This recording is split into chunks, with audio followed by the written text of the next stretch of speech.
দিতে পারি।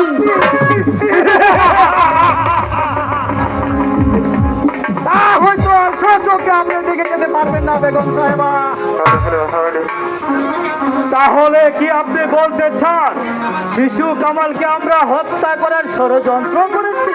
নিশ্চয়ই, যদি ইব্রাহিম সাহায্য না করত তাহলে আমার কামালের প্রাণ যেত। বেগম সাহেবা, চুপ কর বেঈমানের বাচ্চা। চুপ করেন বেগম সাহেবা। আমি ভাবছি তোদেরকে কি শাস্তি দেওয়া যায়, তোদেরকে কি শাস্তি দেওয়া যায়। এই দেখছিস? আপনি হয়তো জানেন না বেগম সাহেবা, আপনার ডাকে কেউ সাড়া দেবে না।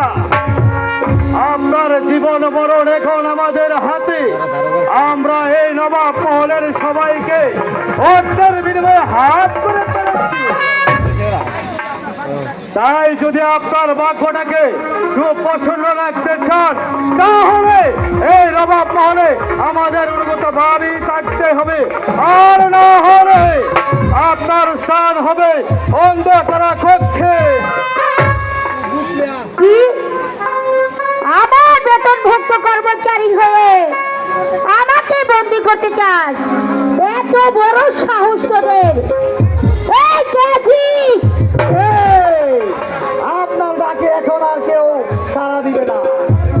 কোথায় মোহরে? বেগম সাহেবাকে বন্দি করবেন? বেগম সাহেবাকে কোনো কথা নয়, বন্দি কর বেগম সাহেবাকে। তাই করছি।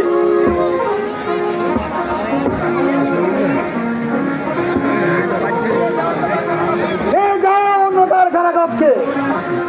চলে এসুন বেগম সাহেবা।